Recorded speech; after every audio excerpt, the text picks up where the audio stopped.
തൃക്കാർത്തിക ദിവസമായി ഇന്ന് ശബരിമലയിൽ തീർത്ഥാടന തിരക്കാണ്. പുലർച്ചെ നട തുറന്ന് ആദ്യ മണിക്കൂറിൽ ദർശനം നടത്തിയത് 15,000-ഓളം ഭക്തരാണ്.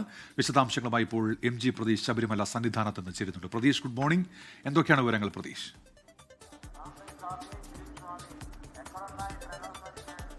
ഉന്മേഷ, ശബരിമല സന്നിധാനത്ത് പുലർച്ചെ മുതൽ വലിയ തിരക്കാണ് അനുഭവപ്പെടുന്നത്. ആദ്യ മണിക്കൂറിൽ തന്നെ 15,000-ഓളം തീർത്ഥാടകർ ദർശനം നടത്തി എന്നതാണ് പോലീസിന്റെ കണക്ക്. ഇന്ന് തൃക്കാർത്തിക ദിവസം കൂടിയാണ്.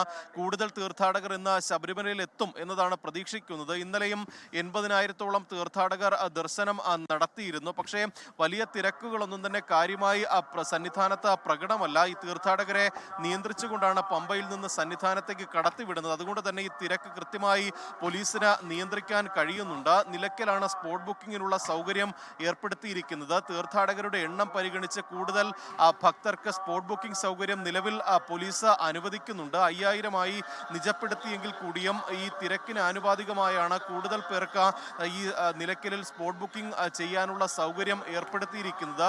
വരും ദിവസങ്ങളിലും കൂടുതൽ തീർത്ഥാടകർ ശബരിമലയിൽ എത്തും എന്നതാണ് പ്രധാനമായും പ്രതീക്ഷിക്കുന്നത്. കൃത്യമായൊരു നിരീക്ഷണം പോലീസിന്റെയും ദേവസ്വം ബോർഡിന്റെയും ഭാഗത്ത് നിന്ന് ഉണ്ട്. ഇന്ന് നട തുറന്നത് മുതൽ തന്നെ നടപ്പന്തലിൽ തീർത്ഥാടകരുടെ വലിയ നിരയുണ്ട്. 18-ാം പടി കയറി മണിക്കൂറിൽ 3,000-ന് മുകളിൽ തീർത്ഥാടകർ 18-ാം പടി കയറുന്നുണ്ട് എന്നതാണ് പോലീസിന്റെ കണക്ക് അറിയിക്കുന്നത്. അങ്ങനെ കൃത്യമായി പോലീസിന്റെ നിയന്ത്രണത്തിൽ ഈ മണ്ഡല മകരവിളക്ക് തീർത്ഥാടനം മുന്നോട്ട് പോവുകയാണ്. നാളെ തിരുവിതാംകൂർ ദേവസ്വം ബോർഡിന്റെ യോഗമുണ്ട്. ആ യോഗശേഷമായിരിക്കും സന്നിധാനത്ത് കേരളീയ സദ്യ വിളമ്പുന്നതിൽ അന്തിമ തീരുമാനം എടുക്കുന്നത്. നാളത്തെ യോഗത്തിൽ ദേവസ്വം കമ്മീഷണർ ഇതുമായി ബന്ധപ്പെട്ടുള്ള റിപ്പോർട്ട് കൂടി സമർപ്പിക്കും. ഈ കേരളീയ സദ്യ വിളമ്പുന്നതുമായി ബന്ധപ്പെട്ടുള്ള പ്രായോഗിക കാര്യങ്ങൾ പഠിക്കാനാണ് ദേവസ്വം കമ്മീഷണറെ ചുമതലപ്പെടുത്തിയിരുന്നത്. ഈ റിപ്പോർട്ട് കൂടി നാളത്തെ ബോർഡ് യോഗം ചർച്ച ചെയ്യും എന്നതാണ് നമുക്ക് മനസ്സിലാക്കാൻ കഴിയുന്നത്. അങ്ങനെയെങ്കിൽ അതിനുശേഷമായിരിക്കും അക്കാര്യത്തിൽ ഒരു അന്തിമ തീരുമാനം ഉണ്ടാവുക. ശരി, MG പ്രതീഷാണ് ശബരിമല സന്നിധാനത്ത് നിന്ന് വിവരങ്ങൾ നൽകിയത്. ലോകത്തെവിടെയായാലും ഏത് സമയത്തും 24 വാർത്തകളും ഓഗ്മെന്റഡ് റിയാലിറ്റി പാക്കേജുകളും എക്സ്പ്ലെയിനറുകളും വിശദമായി കാണാൻ